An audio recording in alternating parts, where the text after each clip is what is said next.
Ezekiel chapter 46.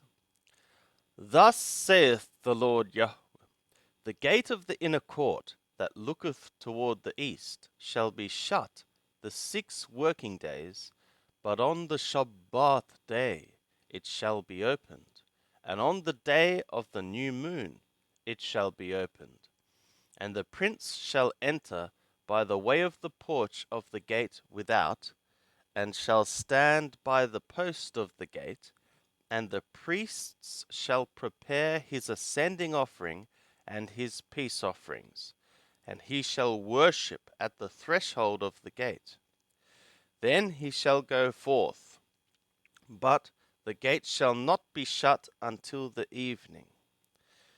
And the people of the land shall worship at the door of that gate before Yahweh on the Shabbaths and on the new moons. And the ascending offering that the prince shall offer to Yahweh shall be on the Shabbath day 6 lambs without blemish, and a ram without blemish.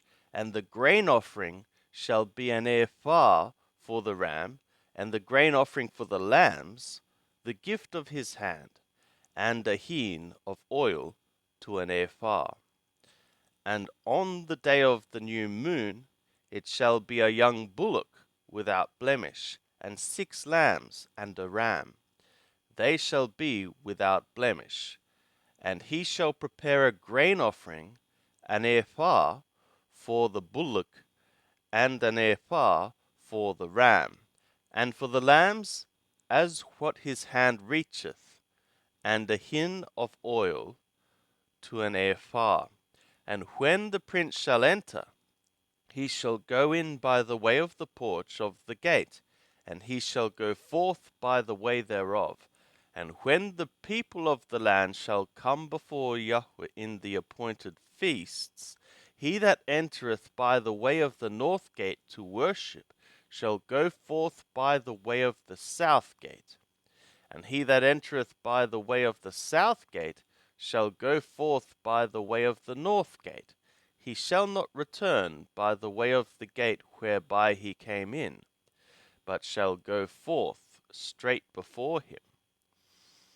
And the prince, when they go in, shall go in the midst of them, and when they go forth, they shall go forth together.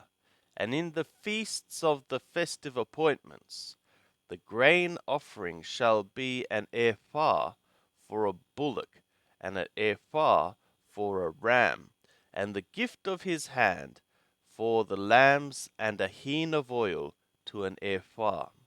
And when the prince shall prepare a freewill offering, an ascending offering of or peace offerings as a freewill offering to Yahweh, one shall open for him the gate that looketh toward the east, and he shall prepare his ascending offering and his peace offerings, as he doth on the Shabbath day.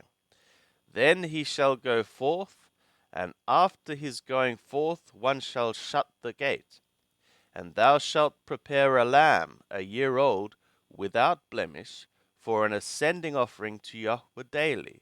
Morning by morning shalt thou prepare it, and thou shalt prepare a grain offering with it, morning by morning, the 6th part of an ephah, and the 3rd part of a hin of oil, to moisten the fine flour, a grain offering to Yahweh continually, by a perpetual ordinance.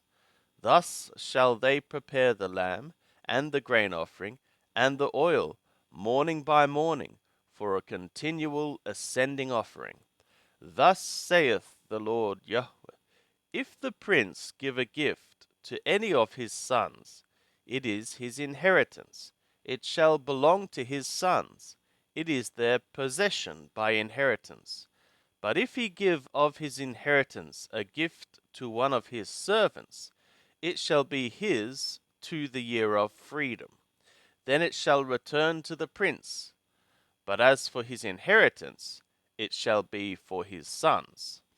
Moreover, the prince shall not take of the people's inheritance to thrust them out of their possession.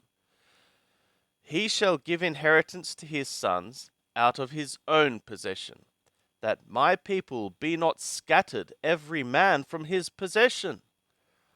Then he brought me through the entry which was at the side of the gate into the holy chambers for the priests, which looked toward the north.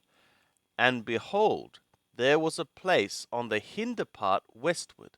And he said to me, This is the place where the priests shall boil the culpability offering and the sin offering, and where they shall bake the grain offering, that they bring them not forth into the outer court to sanctify the people. Then he brought me forth into the outer court, and caused me to pass by the four corners of the court, and behold, in every corner of the court there was a court.